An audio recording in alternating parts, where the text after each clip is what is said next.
Okay, so I actually now have to go over to one concurrent viewer, go over to see if I can go over to the other one, other video.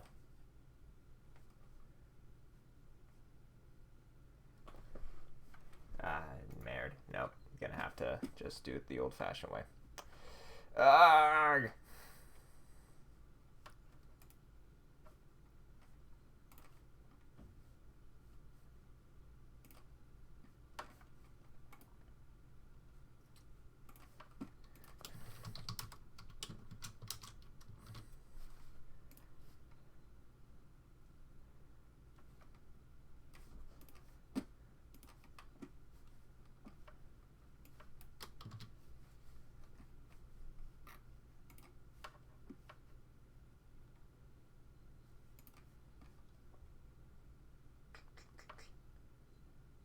All right, so the latency should be lower now. That should be better because it was on the low latency, so it was going to take like a minute for me to get back to you guys on anything and everything. So I just sent the new link out, so hopefully that works. Hopefully that should...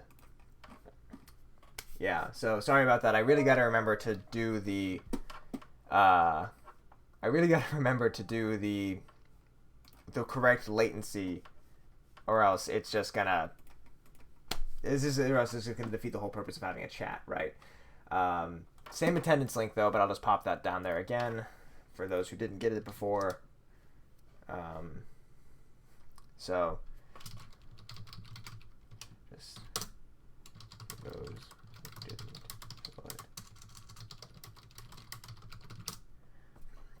All right, that should be that. That should be that. Pop the chat out so I can actually see everybody. Because YouTube's... Okay. Works now. Excellent, excellent, excellent, excellent, excellent. Good. Alright. I'll let everyone migrate over again. Sorry about that. Just when you knock on wood and say that, I've got all the kinks knocked out, and then it's like, oh no, JK, you do not have all the kinks knocked out of this thing. So, in answer to the questions that I had before we had to transition to a stream with less latency, dude's doing better. He's, like, I think he's, like, of mixed emotions right now. One, he can't understand why there's this new thing in the house that's just constantly screaming and crying. And he's just a little... doesn't know how to make of himself with that. And then, you know, so he's doing all right. The cat's doing fine. Stephanie's doing as well as can be for somebody who has as little sleep as she has. She's just been a freaking superhero with the baby and everything, and with like social distancing, and just she's awesome. And then so the cat's doing well. Baby's kind of doing baby things. She's stopped. We were kind of figuring out more why she's crying and certain things like that, like kind of starting to distinguish the cries a little bit more, like so between like when she wants to be cuddled or when she wants food or when she wants just, you know, I don't know, just to scream into the void, which I guess is a heritable trait. So that's, you know, we're figuring that out. We're figuring that out right now. So everyone's doing pretty good. I am insanely jealous of everyone who's either able to play Doom or Animal Crossing, because I'm not able to find much time lately to play either. Although I am probably going to get Doom because I'm already like so deep into Stardew Valley right now that if I were to just go and do Animal Crossing, that like it would be... no, there is no quiz posted today. That's not even a transition thing. That's entirely a baby thing. I have not had time to make a reading quiz. So I'm trying my best to keep on top of those. So let's put it this way, and I'll write this in an email. Let me jot a note down to write this in an email. If there is no quiz within, let's say, 48 hours of when a quiz should be due, just assume that the baby has eaten all of the time that I could do for making a quiz. Don't worry about not making a quiz. Okay. Chandler, how do your crops keep dying? You know you have to water it every day. I've set the record for watching the news 24/7. No. Why, Ethan? You and I both know that they just repeat the same crap every 10 minutes, but call each thing breaking, right? Like, you know? I mean, you're just going to drive yourself crazy. You got to take a little bit of time to breathe for yourself, right? I mean, it's okay I mean, obviously with these super anxious times, you got to tune in. You got to be active, right? You got to be looking at stuff, but also you got to do things that are good for your mental health. And watching the news 24/7 is not always good for that. Wish my other professors had babies then. I mean, I don't know. Yeah, sorry, random question. Do you know if the election data science course is still available? I tried registering it, but it said that wasn't open. I would plant them just in the season would change, so I just gave up. Okay, that's fair. No, the timing for them took me a couple of seasons too, and especially figuring out the ones that were the most like profitable. With that in mind, it was a whole thing. It was a whole thing. Do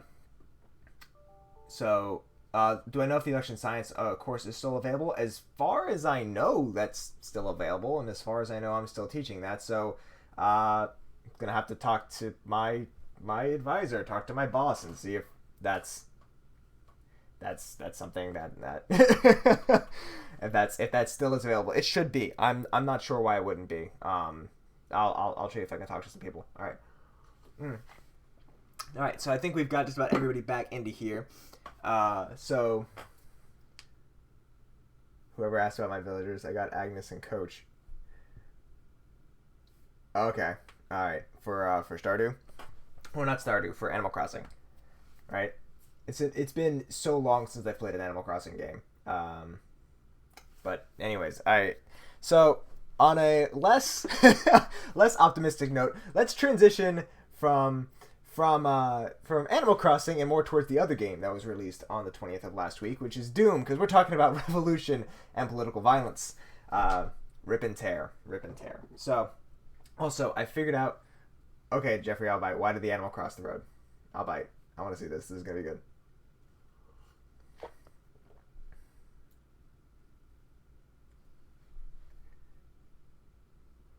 Also solve my coffee problem. Just get a giant mug and fill it to the brim. All right, why'd the animal cross the road? I swear to God, this is just to get to the other side. Oh, God damn it!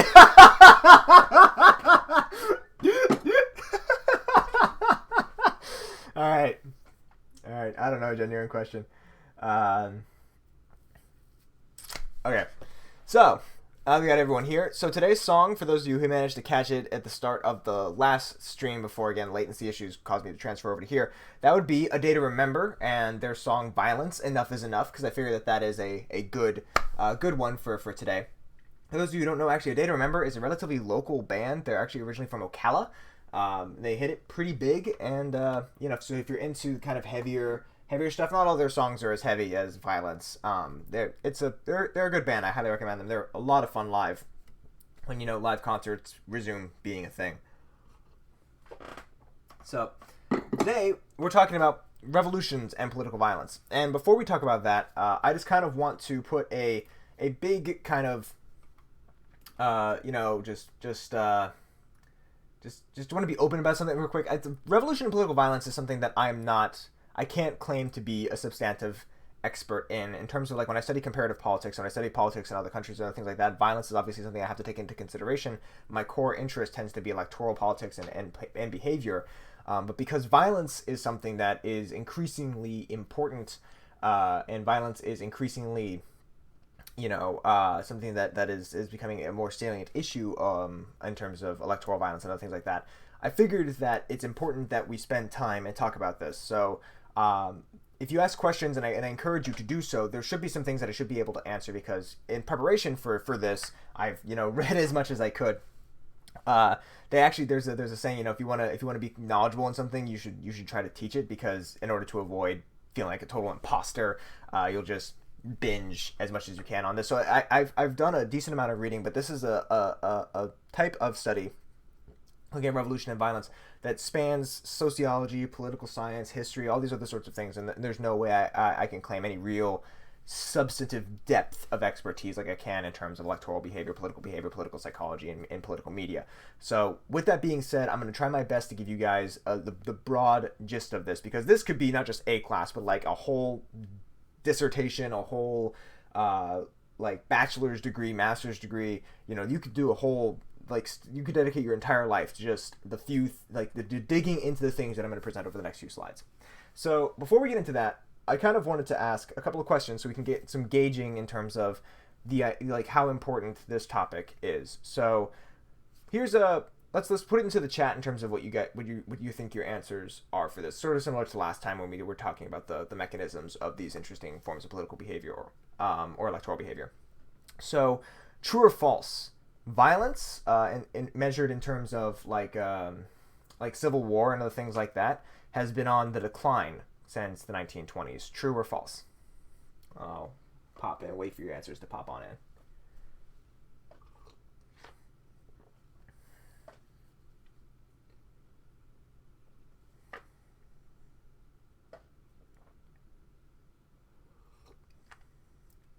All right, we got one true. Big true. You can't vote twice. Okay, true. True. I'm waiting for the contrarian to pop up. Okay, Ethan decided to play that role today. True. Kevin said false as well. Emmy says false. Jacob says true. Alexandra says false. With a question mark. Waves, but in general direction. Okay, that's an excellent qualification to one statement. Remember that we are talking about things that are going to vary naturally over time. So it'll have peaks and valleys, but it could go in a particular direction. And Chandler's saying his suggestion is it's going to go down. All right, so let's see if what's the case here. Boom. In terms of state-based battle-related deaths as a rate per 100,000 people since the 1940s, it has gone down dramatically. As Chandler said, that there's going to be some peaks, some valleys. You get some pop-ups around here and here. But in terms of the general aggregate trend, we are seeing a pretty substantial decrease. Now, for those of you who thought false, there is an important caveat here. We're looking at state-based battle-related deaths per 100,000 individuals since 1946. But since 1946, the world's population has, I want to say, tripled? Go Team True. No, we are not doing group identities here. I'm just messing. I want to say that like the population of the Earth in the 1940s was about 2 billion people. I'm going to just look this up because, I have Google at my disposal now of Earth 1940. Make sure that I didn't accidentally just, yep. World population growth. 1940. Okay, so just about 2 billion people. So, right, since 1940s, we've more than tripled our population, but so the absolute number of individuals who die from state-based battle-related deaths has gone down since the 1940s, but by a far less dramatic margin when you take into account population growth. Because again, we're not just talking about rates. No outgroup disdain was detectable, so it's okay. That's fair. I switched to true. Yeah, so it's no outgroup disdain was detectable, so that's okay. Okay, good. Yeah, that's important. So in terms of the absolute rates, absolute rate has gone down, but the absolute number has also gone down, but nowhere near as much. I think it depends on how modern the country is. More modern up to times, less likely to have civil war is my guess. That is 100% true in terms of, well, we'll talk about modernity, we'll talk about things like that as we get into kind of structural causes for violence and state violence and things like that. But yeah, actually there's this thing called this theory that basically no two countries that had a McDonald's ever really engaged in a formal war.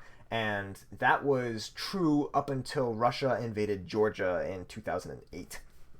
So, I mean, there's something to be said about modernity and something to be said about economic integration and things like that. So we're going to talk about those as structural forces as to why states don't engage in violence between themselves, but also why you don't see a lot of violence within the countries themselves as well.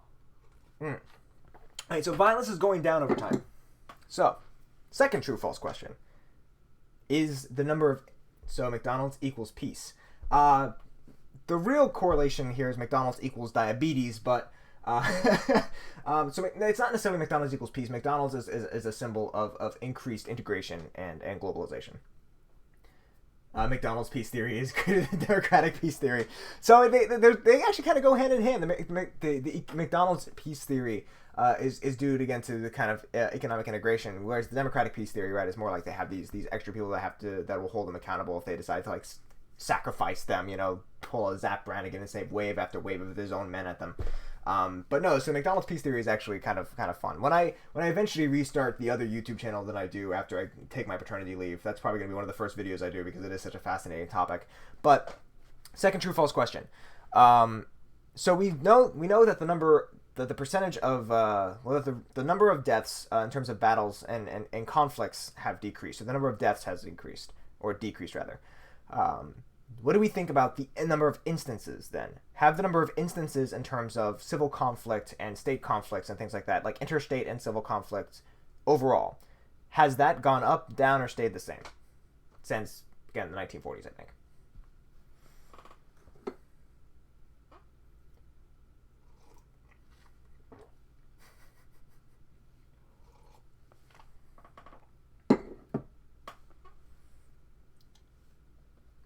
Okay, true, decreased. And yes, a Futurama reference. Actually wearing a Bender shirt. So, I am a walking Futurama reference right now. Could I repeat that? Yeah, that was a bit. Okay, so we know that the number of deaths caused by these, by civil conflict, by state conflict, and things like that have generally trended down, right? How about the just number of instances of conflict? Whether it's interstate, intrastate, those sorts of things. Has that gone up or down? Or stay the same? Those are your three options. So counting the number of instances rather than the number of deaths. I hope that clarified.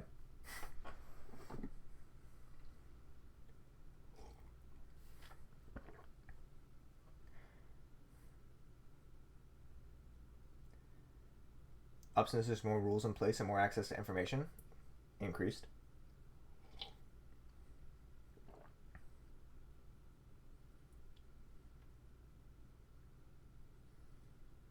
Okay, Ukraine and Russia fight every other day. I feel same for Syria. Interstate has decreased. Intrastate, not sure. All right. I'm enjoying how the chat is looking. I'm going to let you guys put up a couple more answers before I pop in the answer, or at least a answer according to our world and data. Should probably put the chat over like closer towards like where the camera is, so it actually looks like I'm staring more at you guys rather than just like away. That's one of the biggest problems I have when I watch actual streamers. They put the chat off to like their third monitor or something, so like you're just really only seeing the profile of somebody rather than looking on at them. And I don't know, I prefer looking at people. He says as he looks away to grab his coffee. Okay. All right, so I guess the chat has actually kind of eased up a little bit. Let's take a look at it. It's increased. Yeah, since the 1940s, state-based conflicts has actually increased pretty substantially as well. The big change here is conflicts that have been done within one state. Maybe going, but some are still ongoing. No, so yeah, so that's an excellent point in terms of some are still ongoing. So this counts ongoing conflicts, right? So if something was happening in 1960 and it's happening in 1990, it would count as an additional one from 1960 to 61, 62, all the way down to. I was gonna say you look like a gamer, lol. It looks like so if you have a conflict in 60, it'll go to 1990, and it'll be a 1 for each of those years. So you're right. So long-standing ones are counted, but that doesn't totally take up for the fact that there is actually just simply more civil conflict going on. Conflicts between states, as you suggested, has gone down pretty dramatically. Colonial conflicts, because there really aren't that many true colonial systems left here in the world as we know it today. So colonial conflicts has decreased. Conflicts between states has decreased. And civil conflicts with foreign state intervention has increased pretty dramatically. So you can think of like countries that are going in to intervene with other countries' civil unrest. So those have increased over time. But really the biggest increase is instances of civil conflict, so conflict within states. Part of that is because conflicts are intractable. Could it have something to do with there being more countries existing, fewer countries like Yugoslavia, and fewer colonies?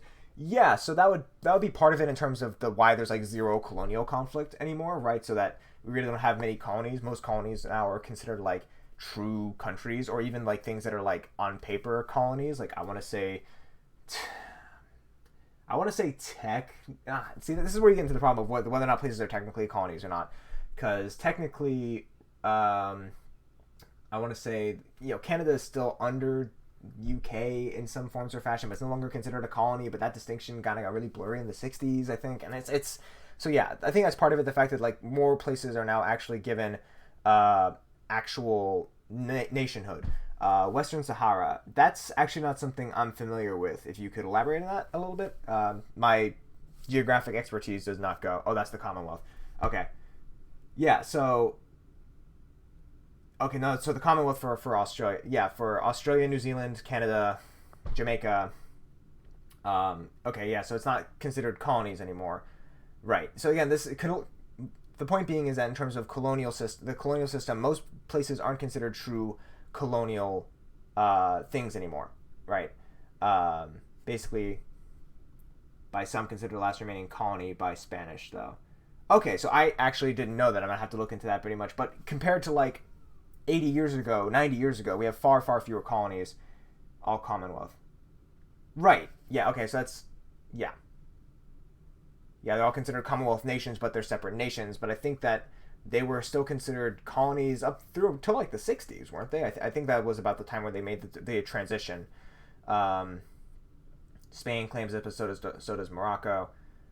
Okay, so you guys can tell at this point that, like, again, my expertise in terms of political behavior is more in terms of behavior within state boundaries, less in terms of IR and state boundaries themselves. Gibraltar and Spain, excellent question. Unfortunately, outside my substantive expertise, I really couldn't comment on it. But I would encourage you guys who do know it, because Jeffrey seems to know it, and a lot of you guys tend to know a decent amount of it. Keep talking about this amongst yourselves, because it's like obviously important. It's just not something that I can necessarily comment on too much myself. Yeah. Lots in the 60s. Okay. That's what I was thinking. So less deaths but more conflicts. Does that mean there are fewer participants or that they're less violent? Both, in terms of that. So there are fewer participants in the conflicts, but conflicts are also becoming less violent because the conflicts tend to be not. There are always exceptions, right? But generally, conflicts now tend to be more precise in terms of targeting and tend to target civilians less, innocent civilians less. That doesn't mean that innocent civilians aren't targeted. They especially are targeted in instances of like that are like genocidal, and we'll talk about that in a little bit. But in terms of civil conflict and civil unrest, there generally tend to be fewer actors, and those actors tend to target fewer innocent lives. Again, general tendencies, but that's the general pattern. All right. So it's important to talk about this because while violence in terms of the number of deaths is going down, violence as an institution, for lack of a better term, is persistent and seems to be pretty stubbornly persistent. And so we see this in terms of instances going on in other countries. So in Burkina Faso, which for a long time was considered to be like this very tolerant country, and in terms of the actual state apparatus and state itself, it's considered very religiously tolerant, majority Muslim country with a very sizable Christian minority. But with the rise of ISIS and other terrorist organizations and other groups like that, they actively started going in and trying to radicalize and recruit a number of individuals among the Muslim majority, which causes there to be violence against some of the Christian minority, right? So that violence is a thing that continues to happen in these countries as a result of terror and as a result of non-state actors, but it recruits individuals. And then you have state violence, such as the case in Myanmar against the Rohingya. So that is violence that the state perpetrates upon its own citizens, and many individuals are trying to explicitly classify the Rohingya incidences and the Rohingya conflicts as genocide. I'm not a genocide scholar. I can't get into whether or not that gets into the correct definitions of that. But violence, as much as we have been striving and continue to strive for a better political society, and as much as we aspire to it, and unfortunately is a very stubborn and intractable problem. So it's important that we do study it. Because for a long time, and we'll talk about this in terms of when we get into periods of study of violence and civil unrest, it was almost like taboo for people to study why violence happened and why rebellions happened. Like, it wasn't very well studied in any of the social sciences, because it was almost like by studying it, it was an endorsement like this. It was saying that this is a normal thing that happens, and by studying it, by trying to find its causes and other things like that, we're saying that, this is natural. This is a thing that should be happening, rather than an aberration to a preferred order being, peace and things like that. But, it eventually kind of came around 60s and 70s where it's like, okay, look, we've had violence since, time immemorial. We've had state violence since states had been a thing, and national violence since nations had been a thing. So we should probably try to understand and study this, so that if we really want to have that peace that we're striving for, we should probably understand the precipitants of violence. So it's also important here because there's that quote that I put in the syllabus when we were talking about history in a couple of weeks. The history repeats itself because no one listens the first time. When you study these sorts of things, when you study the history of political violence, you study the causes of political violence, you start to see deep, unsettling echoes in contemporary America and contemporary Western nations and contemporary other places.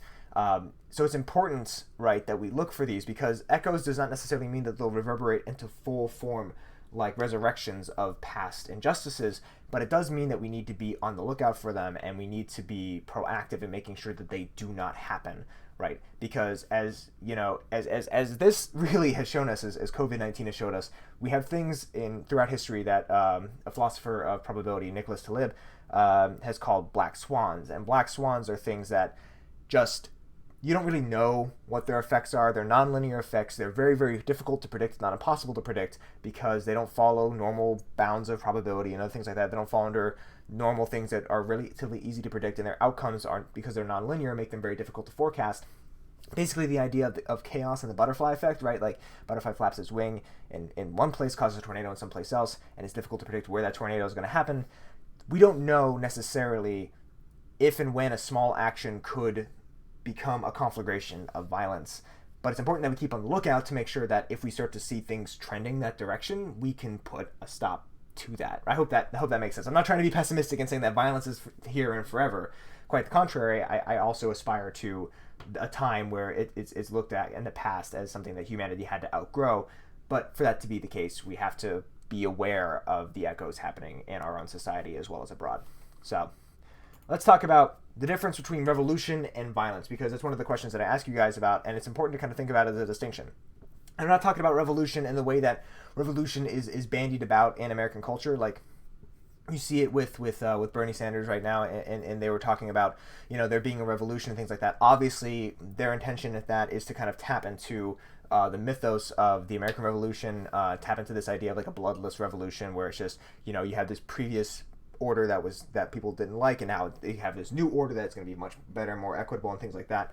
Whether or not, historically speaking, any revolution had actually been able to succeed in any of those lofty goals is contentious, but we can talk about why also we like to use the term of revolution. Like, we like to use the word revolution in the American discourse in a little bit. But when we're actually talking about revolution in political science, and we're talking about revolution in other adjunct fields, we're really talking about a specific kind of violence. And this is one that causes civil upheaval. So this is one that creates a lot of uncertainty in the structural order and really tries to cause this reshift in terms of who's in power, the group boundaries, as well as political institutions. It's not even just that violence is being enacted in the state. It's like we're trying to change what the state even is, what the powerful groups in the state are, what it means to have power, what power even means.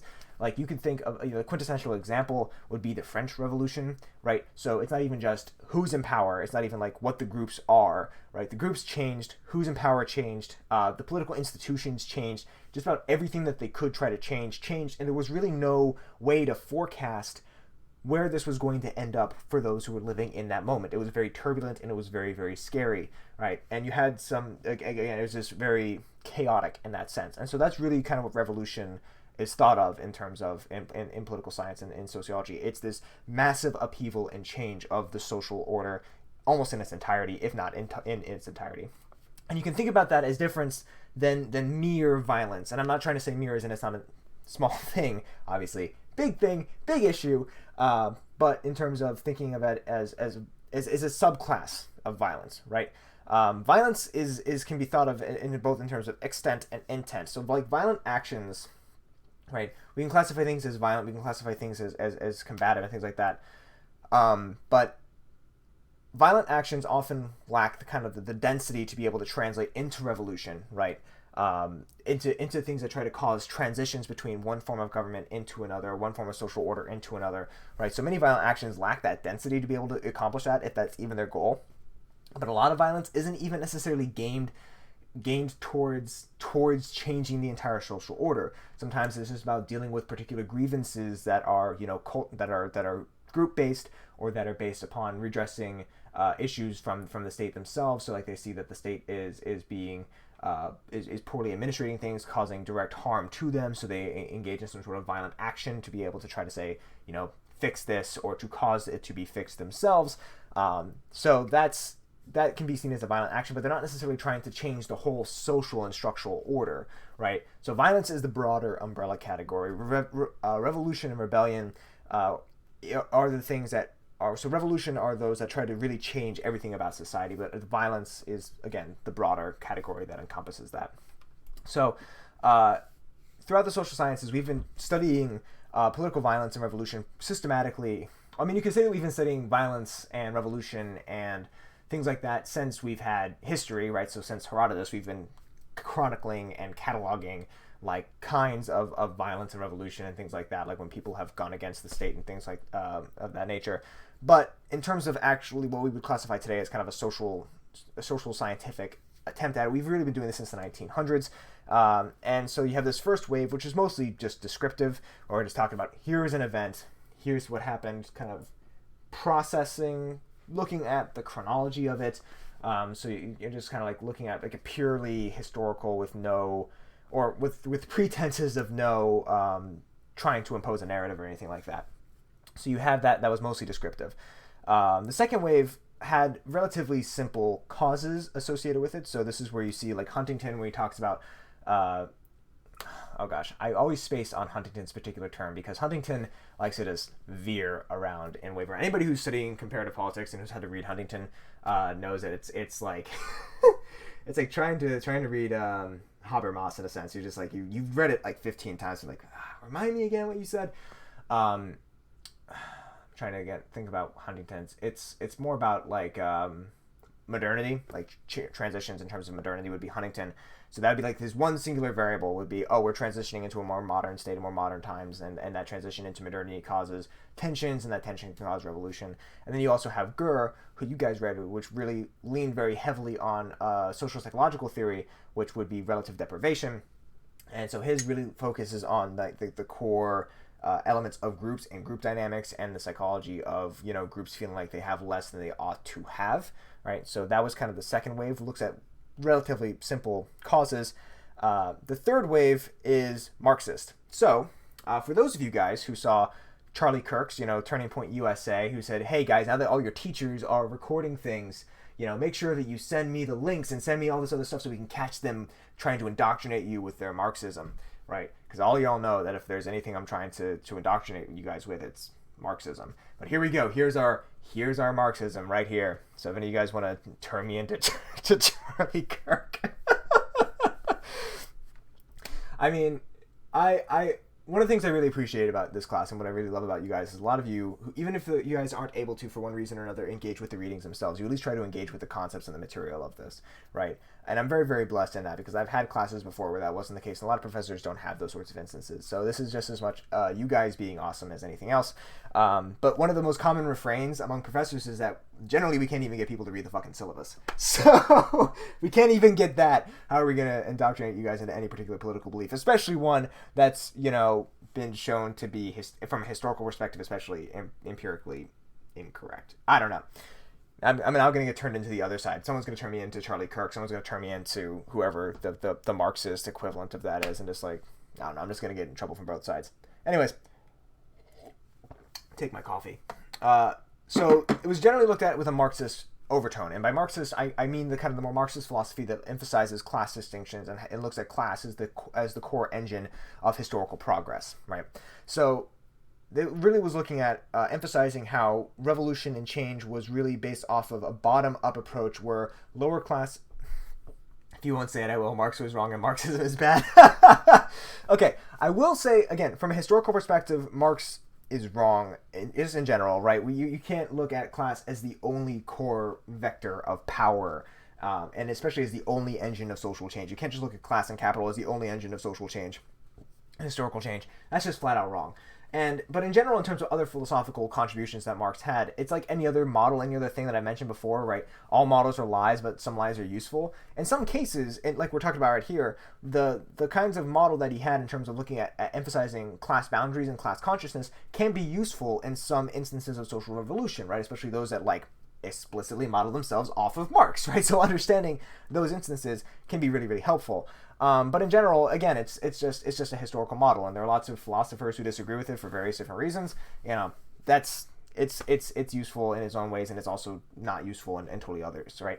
So the third wave had Marxist overtones because they're looking at the ways that the class distinctions.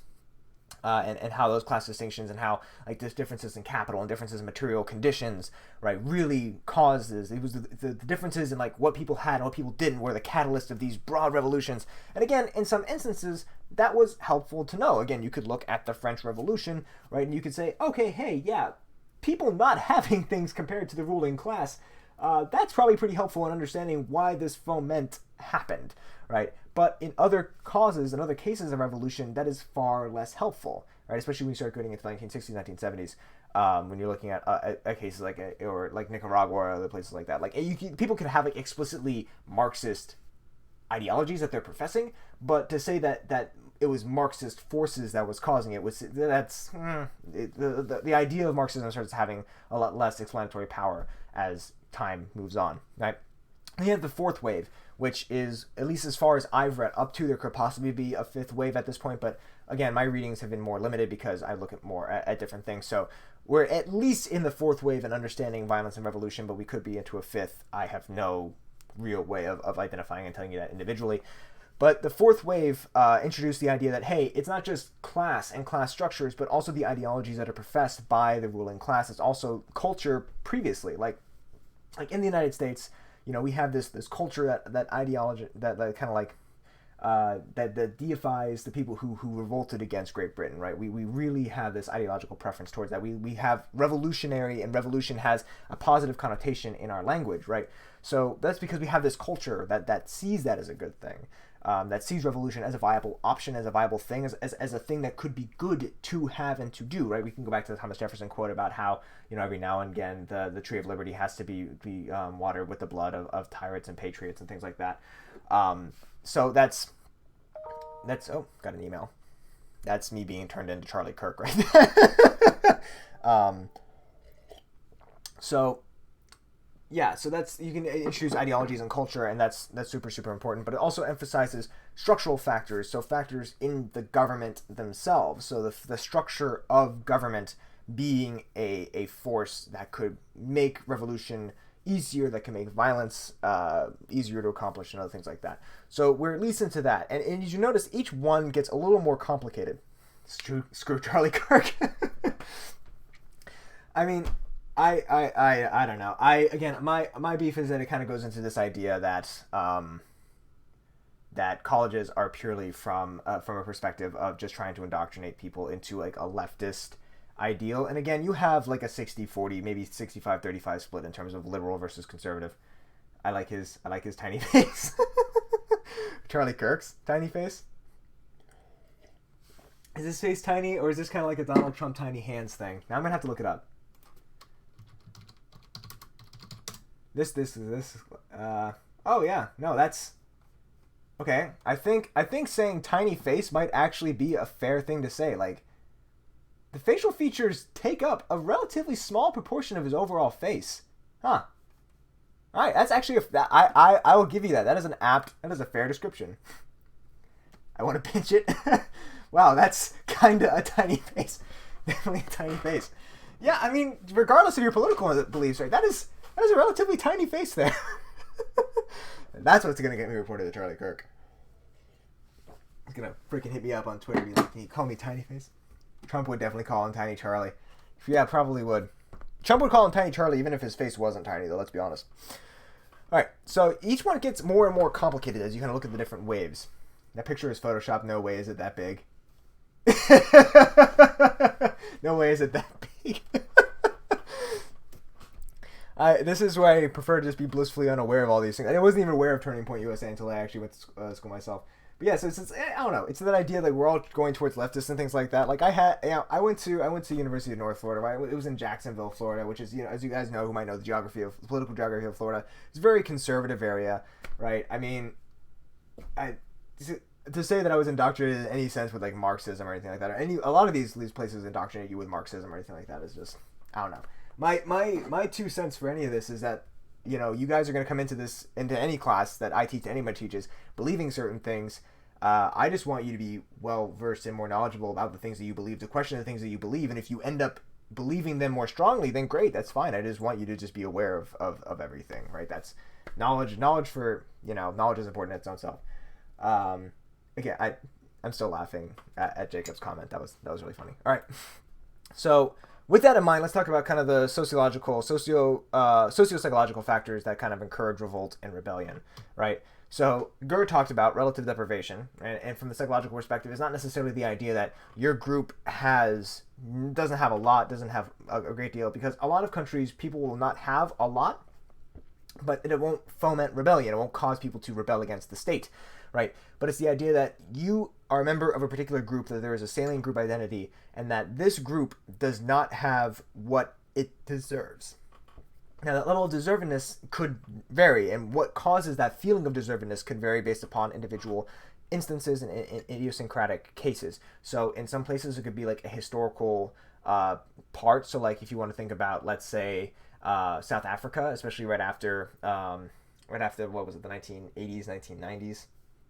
I'm spacing on terms today. Baby gave me more sleep last night, but not as much as I would prefer, so I'm spacing on really, really easy terms today. Apartheid.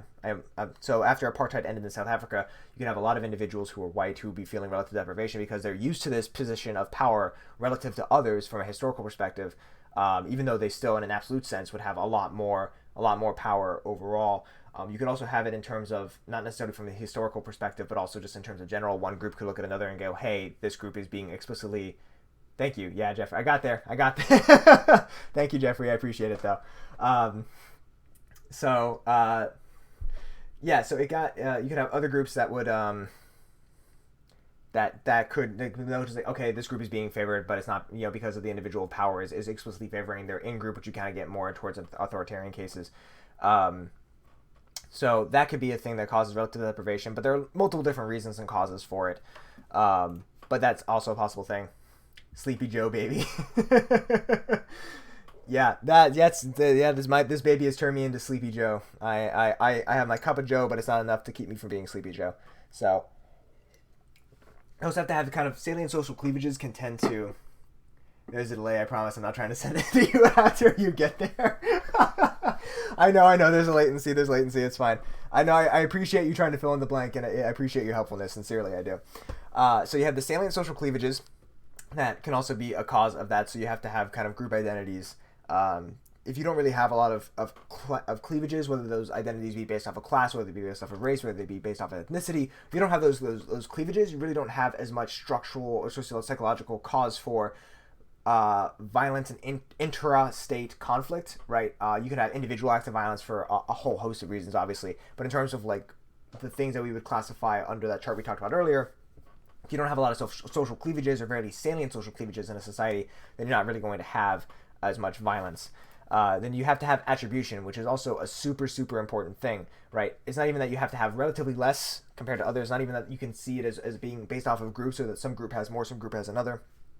You have to be able to attribute it to something or another, right? You have to actually be able, to point to it and go, yes, it's because of the state, or it's because of this group, or it's because of this, or it's because of something. You can actually label a cause, and that cause can be actionable, right? You can actually go out and act upon that cause to hope to fix it, or as you would see, to fix it, right? So people have to attribute whatever the position that they're in to something that can ultimately be changed.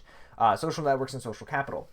And this is where I was talking about when we talked about social capital before, that it's not some unalloyed good, that there can be bad things about social capital. So in terms of causing people to cause fights amongst other groups, groups with high social capital can have relatively high amounts of violence against each other, because those mobilizing forces don't just mobilize us to go to the polls and engage in informal measures of democracy, right? They also encourage us to go into the streets, and not all the times that people go into the streets is it for good or morally just reasons, right? So you can think of like the riots that are going on in parts of India against the Muslim minority, right, from the Hindu majority. Like that, a good part of those individuals going out into the street is because they have social networks and social capital helping coordinate them to go out and commit these acts of violence. Likewise, when you have social networks and social capital for violence against women, for violating various gender norms, which you can see that happening in India, you can see that happening in in Africa and other places like that, and all across the world, unfortunately, it's because you have these very strong social bonds and social networks that encourage people to go out and do these acts of violence against women based off of very crystallized gender norms, right? So social networks and social capital are very, very important. In terms of going against the state, having quote-unquote civil society organizations helps in terms of coordinating activity. They don't necessarily have to be formal organizations, which is why you saw with the Arab Spring, you saw like Facebook and Twitter playing a very large role in terms of coordinating group activity. So those play a big role as well. And then you have this idea again of revolutionary culture. So revolution and violence and things like that has to be seen as a part of people's, like a viable part of the repertoire of actions that people can engage in. So, you know, violence ultimately can be a resort that just about any society will go to, but the quickness to which they will go to it and how easy it is to get people to adopt that really depends on how well violence is seen as a viable option for engagement within that society's broader culture, right? So here in the United States, again, we were talking about before, it's seen as more acceptable than in other countries in terms of how quickly people will engage in that, or how quickly people see that as acceptable. Right, so you have to have that kind of thing in terms of socio-psychological factors. But just as you have those, you also have to have structural forces that encourage violence and revolution, right? So you could have a whole bunch of different things. So in terms of state structures that are seen as more responsive tend to have lower instances of violence, which is why you tend to see another reason why you have another mechanism behind the democratic peace theory that we had mentioned before that Jeffrey had brought up earlier.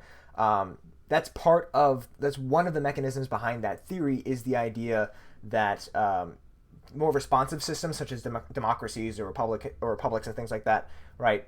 Those that tend to have representative forms of government, like those are seen as having as being more responsive to individuals. Although it's important to note that republics and democracies aren't exclusively the only forms of government where people can feel like the government is responsive to them. A lot of autocracies do work concertedly to make sure that a critical mass of people feel like the government is being responsive to them in order to maintain their power. So responsive governments is not just within the purview of what we would consider to be democracies, but those that are seen as responsive tend to have lower instances of violence, which makes sense if you feel like the state is doing something against you and you go to petition the state through a nonviolent means, which is probably what most people are going to do first. They're probably going to speak up first and say, hey, something's messed up, before they grab their pitchforks. So the state that hears the calls and the cries before seeing the torches and pitchforks coming over the horizon, right, those are the ones that are going to have lower instances of intrastate violence. Lower state capacity also tends to lend itself to larger amounts of violence. You can think of state capacity as roughly the ability of the central governments to get stuff done, and that's also part of there's this myth that autocracies tend to be able to get more things done because they can rally people one way or another with less accountability and less stuff like that. That general myth. The reason and that's a general popular myth why some people say, see, autocracies can be somewhat effective. It's not necessarily that they're autocratic. It's that some autocracies like China have higher state capacity, right? It's that they can like we saw, like China's state capacity is vast enough that they could actually lock down the entire area of Wuhan, right? Like they could do that feasibly. Italy, on the other hand, despite being a democracy, right, doesn't have the state capacity to be able to lock down and be able to stop the spread of COVID-19. Likewise, Iran despite being an autocracy, didn't have the state capacity to also be able to do the sorts of things. The government was not strong enough to be able to enact that kind of will. So state capacity doesn't just go in terms of disease prevention and other things like that. It also goes in terms of unrest. States that are able to tamp down on violence, either through force themselves or through other various mechanisms, some subtle, others explicit, will lead to less amounts of violence. So more state capacity, less violence in general. There's a pretty broad literature on natural resources being a catalyst. Uh, it could cause it would cause martial law. I think in theory I don't think there's yeah. So in the United States, I don't think that there's a lack of state capacity in terms of potential state capacity. Like, we have the world's strongest military if we chose to deploy it within our own borders to maintain a form of order and structure. I think that would be possible. I think the state capacity comes from when we aren't militarily mobilized, right? I think that in terms of peacetime mobilization, I think that in terms of peacetime mobilization, our state capacity is probably lower. Our peacetime state capacity is probably lower than many other industrialized democracies, but our overall potential state capacity is probably far higher. Not an expert in terms of that, but that's just kind of my general observations. If you want a definitive scope on that, I would definitely recommend talking to individuals whose substantive expertise includes that general area. So natural resources are seen as things that can lead to revolution, although the debate on what resources and when and how is very much open. But in general, if a state has natural resources, that basically is seen as an opportunity for other potential actors. So if a state just has natural resources embedded in it, and the wealth of a state is not intrinsically reliant upon whoever is in charge, then that basically means that there's an opportunity for those who would be contesting that rule. That gives them an opportunity to be able to maintain wealth and gain wealth for when they ultimately try to step in or cause a coup or something like that. So natural resources can be a catalyst as well. But again, what resources, when, and how, totally up for debate, and currently an area of very active research. And then we have more internationally integrated areas. They tend to be less violent overall, not just in terms of interstate violence, but also in terms of intrastate. So this could be due to a host of different reasons, but in general, a country that is more economically integrated with the rest of the world will tend to have, it also comes part and parcel that those countries tend to also be more what we would call developed, and there's a whole bunch of conflicting and conflating factors into this, but that general idea that the more integrated the country is, the less violence it tends to have. And then you also have elite actions, which are super important in all this, because again, the demarcations of what groups are in practice often is led in part to elite rhetoric. Like, elite rhetoric is, partially determines who is the them, who is the us, setting those boundaries, coordinating these sorts of groups like that, instituting the civic organizations that can lead to these instances. And when we talk about elites, it's important that we disentangle the elite from kind of what we would think of in terms of raw power, raw monetary power, and things like that. Elite doesn't necessarily have to be elite in the sense that they can wield a lot of power over the entire structure of a society or something like that. It could also mean that they just have a large amount of reach and scope compared to normal individuals. So that's why you can have things like media elites, you can have celebrity elites, you can have various forms of elites, monetary, political, other things like that. And each of them can have different sources of power in their respective domains.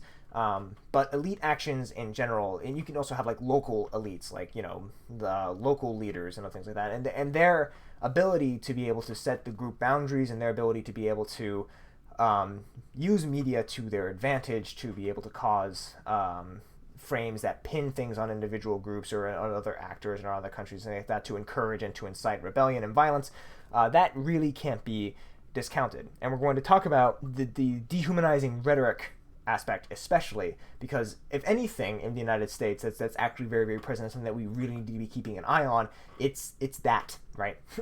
We are experiencing a sharp rise in dehumanizing rhetoric in the United States. It is something that we are doing. We are constantly casting not just the other as an other, but as a subhuman other in our day-to-day language. And some people might be like, okay, yeah, it's just words. Sticks and stones may break my bones, but words will never hurt me. Words aren't just words. They are the verbal manifestation of deeply entrenched psychological concepts that get activated whenever we think about or use those words. And when we practice those words, when we practice those concepts, when we practice dehumanizing individuals, it becomes far easier for us to tolerate gross injustices. So we're going to be talking about dehumanizing rhetoric and other forms of things that could precipitate into political violence as we talk about the for violence throughout the rest of the week. So people think they can if the most powerful man on earth does it. There is research that argues that President Trump's use of dehumanizing rhetoric has caused an increase in hate crimes. That is research that's being done now, actively being litigated in terms of scientific, in the process, scientific verification. But it's difficult to dismiss that the president at least plays some role, but he's not the only one, which is very, very important. He may have the largest, like how he skipped the first comment. Which first comment? We could. I thought I said that. That we would cause martial law. I thought I addressed that. Did I? I'm pretty sure I did. I don't think I'm that tired. So yeah, if people think that they can in terms of the most. So yeah, in terms of President Trump and his attribution, it's important to recognize because he has a very, very big megaphone that when he does these sorts of things, it's going to have outsized influence. Like the Washington Post did this excellent look at how children are bullying other children now and how they are explicitly using the president's words when they are bullying other kids. How some people are explicitly saying, like, I see the president do this, so why can't I? Because again, they're little kids and they say whatever comes to their minds. But it's important to recognize that he's not the lone actor doing this. That violent rhetoric and dehumanizing rhetoric is something that is there prevalent in the United States' like verbal culture and its discourse and its prevalent discourse, and it's something that we need to be aware of in general because this is not just a problem on one particular individual. This is a problem that is general, and if it's a general problem, it can cause big problems down the road, right? We talked about at the beginning of this lecture about keeping on the lookout for those echoes that can manifest into and crystallize into really big problems.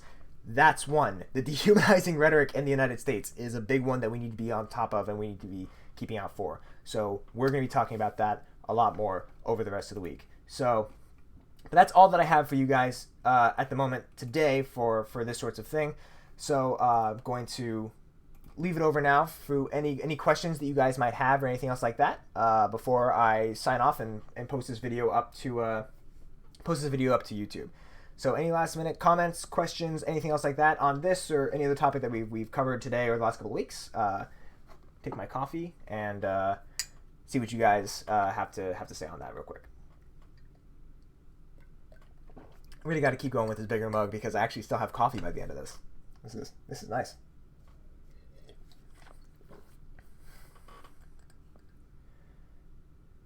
This was the most stable, solid stream so far, just so you know. Excellent. Great. I'm glad to hear that.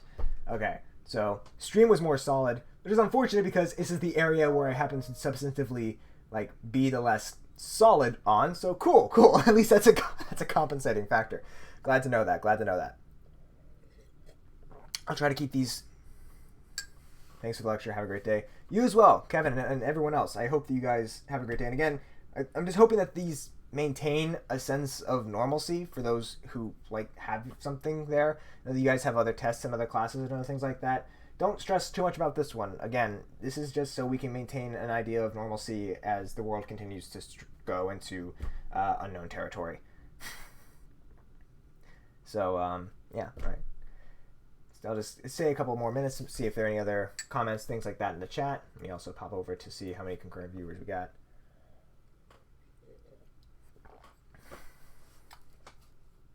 Right. Give it a couple more seconds. Oh. Are there ways in which revolutions have served different purposes in different states and such, like how it changes based off of factors and cultures and stuff? Okay, could you elaborate a bit more on different purposes in different states? Because like in some autocratic states, for instance, they will actually allow rebellions and riots and protests as almost kind of like a release valve, which is why Russia, for instance, allows protests and things like that, despite the fact that it's pretty damn autocratic. It's kind of more seen as a release valve for the pressure for the citizens, for them to feel like it's enacting change, even though it's actually allowing the country to remain entrenched, or the current power structure to remain entrenched. So if that's kind of what you mean in terms of different ways that revolutions and violence can maintain different purposes, because sometimes it can actually be used to entrench the current power structure. It could also be used to challenge it. Depends on the structure of the state, right? And it depends on the intention of the actors. And this is where you get into the fact that like each country is an N of one. Ultimately, you really have to dig into each instance individually to see where those things are happening. like how it changes based on other cultures and stuff. Yeah, so you could elaborate a little bit on that question. I'd be happy to answer that as best I can. I'll give you a couple minutes to elaborate because it seems like this is a pretty deep question. I don't just want to like cut the stream like, as you're halfway writing it.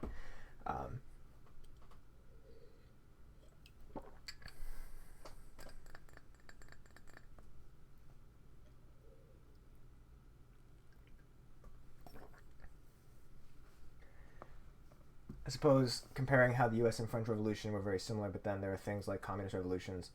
Are they different or really just the same? I mean, every individual instance is going to be different and it's some very, very important. Also, the Russia answer was really helpful and interesting. Okay, good. I'm glad the Russia answer was really helpful and interesting.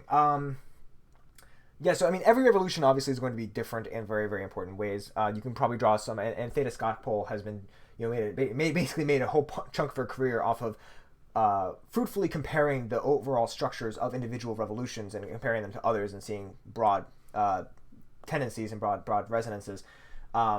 But yeah, there are things like communist revolutions. Are they different? Really just the same? I think it's important to recognize that you have general tendencies that can be across.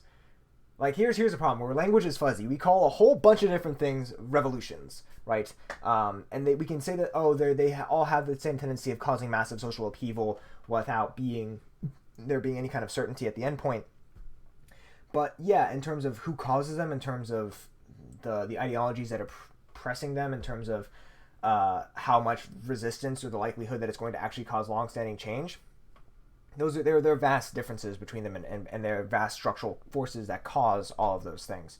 So yeah, they're similar in important ways, but they are different in ways that are equally, if not more so, important. At least that's how I would interpret it. But again, I'm also biased in the sense that I tend to really like digging into the minutia of individual cases. Other people find it to be more helpful to focus on the generalities to be able to maybe do more good in more places. So my personal bias is there. I think it's important to really drill down and see them as individual things. Yeah. See that there are 10 more people in the chat at the moment. Any other questions, last minute things like that before I sign off? And again, you guys are more than welcome to send me emails and questions like that. I'll get to them as quickly as baby will let me. And I'm still doing the Skype office hours. If you guys need me, I can pop in my Skype username again. Because I'm holding office hours at the same normal times, and we could also do Skype appointments and things like that if you find that to be helpful, if you have any questions in general. So let me know, okay? So I'll give you guys a couple seconds. Thanks. Awesome. All right, anybody else real quick before I pop off?